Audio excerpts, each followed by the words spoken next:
श्री कृष्ण कन्हैया लाल की जय। श्री निजानंद स्वामी की जय। श्री प्राणनाथ प्यारे की जय। सिफत न होए एक बाल की, तो क्यों होए सिफत वजूद। एक हिनी में न आवत, तो क्यों कहे जुबाना बूद। क्यों कहे जुबान अबूद। श्री कृष्ण कन्हैया लाल की। परम धाम एक ही रत्न का है, इस प्रकार आरंभ में समझा करके परम धाम की सभी वस्तुएं, सब सामग्रियां हैं, वो पशु पक्षी वनस्पति वन उपवन महल मंदिर नदी तालाब, ये सारे के सारे वो अक्षरातीत से भिन्न नहीं है। तो वो बातें समझाते हैं। अब यहाँ पशु पक्षियों का वर्णन कर रहे थे, तो इसी बात को आगे समझाते हैं। एक बाल ना गिरे पशुओं का, ना खिरे पंखे का पर।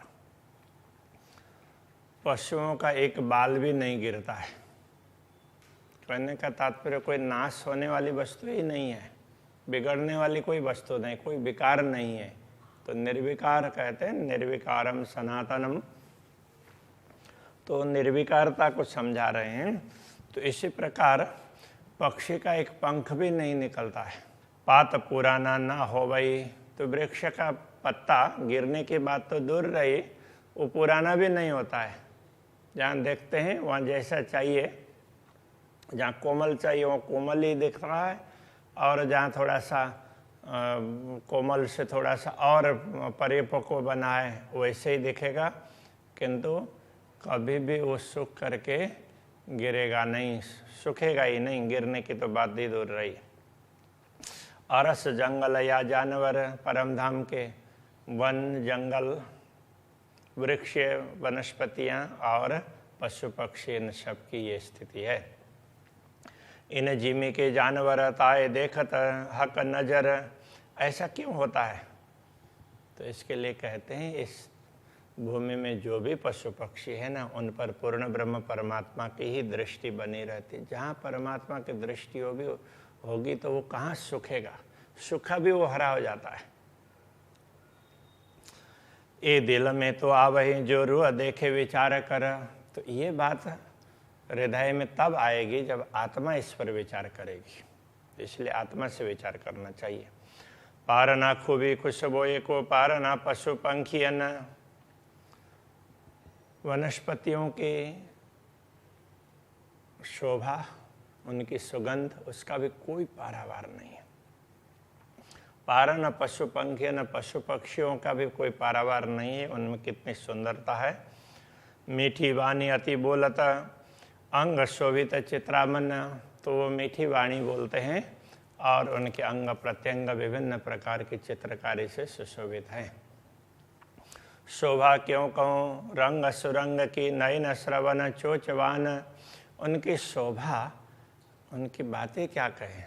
उनके रंग सुरंग, उनके रंग, और सुरंग कहने से और ज़्यादा अच्छा रंग, रंग बिरंग ऐसा बोल देते हैं ना, विविध प्रकार के रंग, ऐसे अच्छे रंग हैं, उसके लिए सुरंग कह दिया। नयन श्रवण चोचवान, नयन उनकी दृष्टि है, श्रवण है श्रवण इंद्रिय, चोंच उनकी वाणी। तो ये सब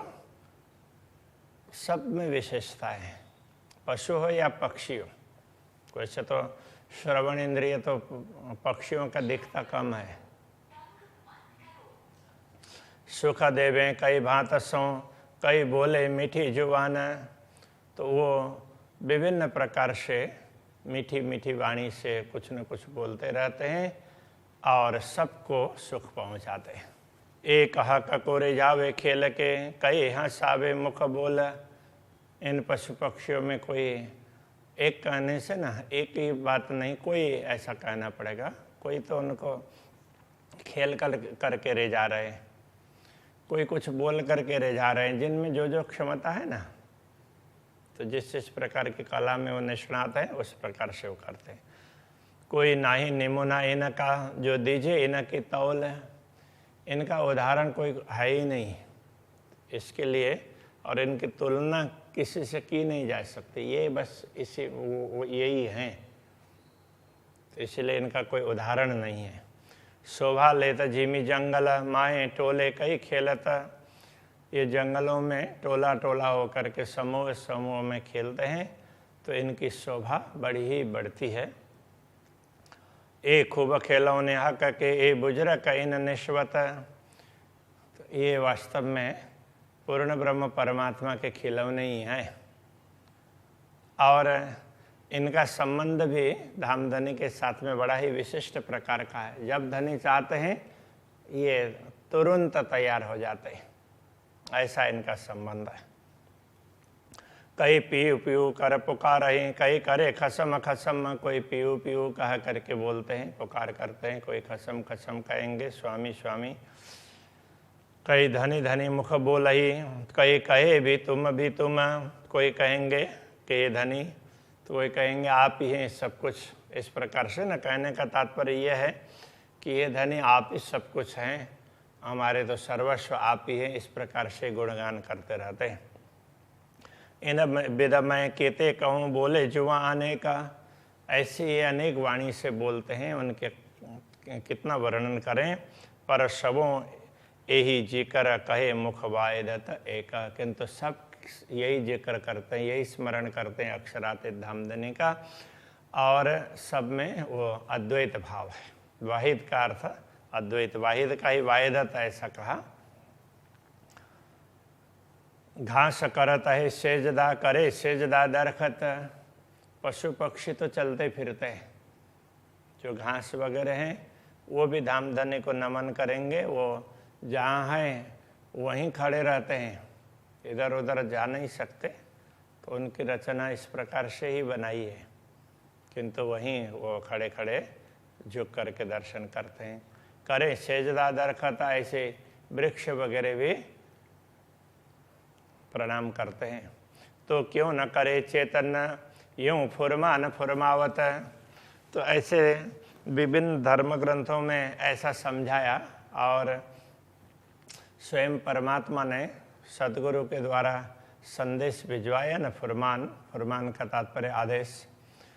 तो उसमें ये कहा कि जब पशु पक्षी ये चेतन हैं, ये क्यों नहीं करेंगे, जबकि ये वो पेड़ पौधे वगैरह घास वगैरह भी धामधनी को प्रणाम करते हैं, तो पशु पक्षी क्यों नहीं करेंगे।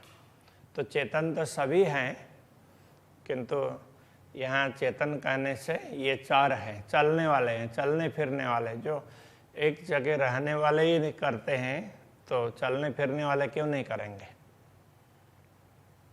घास पशु सब नूर के झिमी जंगल सब नूर, घास हो पशु पक्षी हो भूमि हो जंगल हो, सब के धामधनी के प्रकाश से प्रकाशमान है। आसमान सितारे नूर के क्यों कहूँ नूर चाँद सूर, तो आसमान के सितारे हैं, तो वो चंद्रमा हो सूर्य हो छोटे छोटे तारे हो, वो सारे के सारे पूर्ण ब्रह्म परमात्मा के प्रकाश से ही प्रकाशित होते हैं। उपनिषदों में यही बात कही है, तस्या भाषा सर्वम इदम विभाति, उनके प्रकाश से सब कुछ प्रकाशित होता है। आगू जरे घास अरस के ख्वाब हैवान इंसान, तो परमधाम का घास का एक तिनका हो ना, उसके समान ये स्वप्न की दुनिया में न तो मनुष्य आते हैं न कोई पशु आते हैं, तो इन सबसे बढ़कर के वो एक तिनका होता है। क्यों दीजिए निमुना झूठ का कायम जिमी जरा रहमान, दयालु पूर्ण ब्रह्म परमात्मा है, परमधाम के स्वामी है, तो उनके विषय में दुनिया का कोई भी उदाहरण प्रस्तुत नहीं कर सकते। तो तो परमधाम की भूमि के विषय में, परमधाम के किसी भी वस्तु के विषय में दुनिया में कोई उदाहरण नहीं है। इत जरा छोटा बड़ा नूर का या हौज जो ये मोहलात, यहाँ पर छोटे बड़े जो भी कहें, कण से लेकर के बड़े बड़े पहाड़ पर्यंत, तो या तालाब हो या यमुना जी या बड़े बड़े महल हो, अरस जरे की इन जुआ सिफत न कही जात। परमधाम के कण कण की शोभा, इसका वर्णन जिह्वा के द्वारा नहीं हो सकता। आगों द्वार अरस के चौक बन्या चबूतर,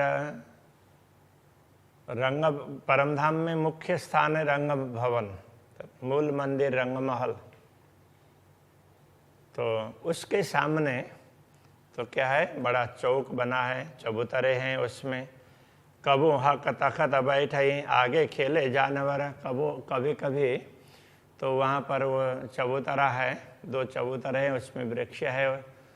तो वो चबूतरे में श्री राज्य श्यामा जी ब्रह्मात्माएँ विराजमान होते हैं। तो वहाँ राज्य के लिए सिंहासन होता है। तो ब्रह्मात्माएँ अलग अलग आरामदायी कुर्सियाँ हैं, उसमें बैठती हैं और फिर पशु पक्षियों का खेल देखते हैं। आगे खेले जानवर, तो वहाँ पर पशु पक्षी खेलते भी हैं। कई कदेले कुर्सियाँ ऊपर रूहें बैठता, कई आरामदायी कुर्सियाँ हैं जिनमें ब्रह्मात्माएँ बैठती हैं। सुमारने पशु पक्षियों कई भी खेल करता, यहाँ पशु पक्षी कितने आते हैं और कैसे खेल करते हैं उसका कोई पारावार नहीं है। इन दरगाह की रूहन सो दोस्ती हक की हमेशा की, इस दिव्य धाम के दरगाह करने से बड़ा धाम, ये बड़ा स्थान, उसके लिए दरगाह कहते हैं। तो ये दिव्य धाम के ब्रह्मात्माएँ, इनके साथ धामधनी की दोस्ती का तात्पर्य निकट संबंध वो हमेशा का है। इन जुआ सो सिफत क्यों हो वे इनकी, इस नश्वर जिह्वा के द्वारा उनकी महिमा का वर्णन नहीं हो सकता है। जो नजी की निष्दिन हकादि हमेशा, ब्रह्मात्माएँ सदैव अक्षरातीत धामधनी के निकट रहती है, श्यामा जी के भी और धामधनी के भी निकट रहती है। क्यों कहूँ अर्श अरवाह को ये जो कायम खुदाई खेस, इन ब्रह्मात्माओं के विषय में क्या कुछ बात कहें, ये तो खुदाई खेस है। कायम का मतलब अखंड और खुदाई खेस कहने का मतलब, खेस का अर्थ होता है सजातीय। तो पूर्ण ब्रह्म परमात्मा के ये सजातीय अंग है। शोभा जाए न कई रूह न की, जो बड़ी रूह के अंग नूर। तो ब्रह्मात्माओं की शोभा का वर्णन नहीं हो सकता है, क्योंकि ये ब्रह्मात्माएँ श्री श्यामा जी के अंग के ही नूर हैं, प्रकाश स्वरूप हैं। कहा कहे खूबी इन जुआ जो असल जात अंकुर। तो ब्रह्मात्माओं का अंकुर तो जन्मजात है, ऐसा कह सकते हैं, क्योंकि ब्रह्मात्माओं का संबंध अक्षरातीत के साथ में सदा सर्वदा के लिए है। तो ऐसी ब्रह्मात्माओं की विशेषताओं का वर्णन कैसे इस जिह्वा से कर सकते हैं। अब देखो अंतर विचार के कैसा सुंदर स्वरूप रूहन, अंदर से विचार करके देखो कि ब्रह्मात्माओं का स्वरूप कैसा सुंदर होगा। किन विध खूबी रूहन की ब्रह्मात्माओं की विशेषताएं कैसी होगी, क्यों वस्त्र, क्यों भूषण, उनके वस्त्र और आभूषण कितने अच्छे होंगे। देखो कौन स्वरूप बड़ी रूह का, ऐसे श्यामा जी के स्वरूप को देखो कैसा उनका स्वरूप है। आपन रूहें जाको अंग, हम सब ब्रह्मात्माएं उनके अंग स्वरूप हैं। हक प्याले पिलावत बैठा है कि अपने संग धामधनी उनको हमेशा अपने पास में, अपने बगल में बैठा करके सदैव आनंदित करते रहते हैं। कायम हमेशा बुजुर्ग की सिरदार इन रूहन, श्री श्यामा जी हैं, इन ब्रह्मात्माओं की शिरोमणि हैं और उनमें हमेशा विशिष्टता रहती है ब्रह्मात्माओं से। ये जुआ झूठे नाबूद की क्यों करे सिफत इन, नश्वर जगत के ये जुआ ऐसी श्यामा जी के सुंदर स्वरूप को और उनकी विशेषताओं का वर्णन नहीं कर सकता है। ए सिरदार कदम रोहन के, ये तो सदा सर्वदा से ही ब्रह्मात्माओं की शिरोमणि है। हक जात का नूर, तो अक्षरातीत धामधनी के पहले श्यामा जी अंगना है और फिर ब्रह्मात्माएं अंगना है। तीन नूर को नूर सवे रूहे, ए वाहिदत एक ही जहूर, उनके नूर की नूर ये ब्रह्मात्माएं हैं। अक्षरातीत धामधनी की नूर श्यामा जी और श्यामा जी के नूर ब्रह्मात्माएं। अक्षरातीत धामधनी की अंग श्यामा जी, श्यामा जी के अंग ब्रह्मात्माएं। इस प्रकार से हैं। इस प्रकार ये एक ही वाहिद है, अद्वैत है और एक ही प्रकाश है, एक ही दिव्यता है। सब मिल एक स्वरूप, एक रंग, सब मिल करके एक ही स्वरूप है, अलग अलग नहीं है। इसलिए ये अद्वैत भाव है। अरस जरे की सिफत को पहुँचत नहीं जुबान, परम धाम के एक कण की महिमा भी ये जुबा बता नहीं सकती। तो अरस रोहे सिरदार के क्यों होवे सिफत बयान, तो परम धाम के ब्रह्मात्माओं के वे शिरोमणि श्यामा जी, उनकी महिमा का गायन कैसे हो सकता है। इन अरस का खाबंदता की सिफत होवे क्यों करा, ऐसे दिव्य परम धाम के स्वामी अक्षरातीत धामधनी, उनकी महिमा तो कैसे बता सकेंगे। ये जुआ क्यों कहे भाई इन अकल की फिक्र, तो ये नश्वर जगत की बुद्धि है ना, और ये बुद्धि फिक्र करे, चिंतन करे, अथवा और वो जो भी चिंतन करे उसको जिह्वा के द्वारा व्यक्त करना चाहे, तो ये संभव नहीं है। सूरत हक के जात के सिफत करूँ मुख के न, तो परमधाम के स्वरूप कहें, अक्षरातीत धामधनी के अंगनाएं, इन ब्रह्मात्माओं के स्वरूप का वर्णन क्या बताएं।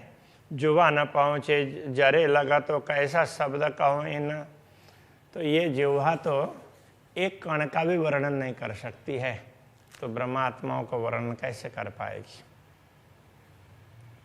सिफत का सूरत की क्यों न आवे जुआएं, अक्षरातीत धामधनी का जो स्वरूप है वो तो जिह्वा के द्वारा कभी भी वर्णन नहीं हो सकता है।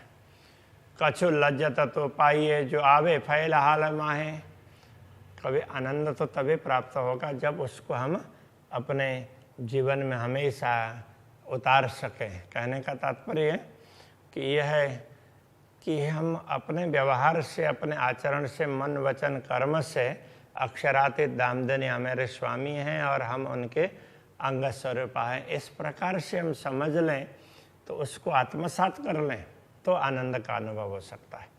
कैसा स्वरूप है का, जो इन सबों का खाबंद अक्षरातीत धामधनी का स्वरूप कैसा है, जो इन सब ब्रह्मात्माओं के स्वामी हैं।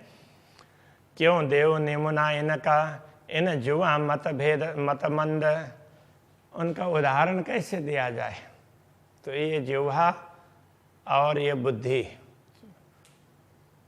तो ये बुद्धि जब मति मंद हो जाती है, कुंठित हो जाती है, तो फिर जिह्वा के द्वारा वर्णन तो संभव ही नहीं है।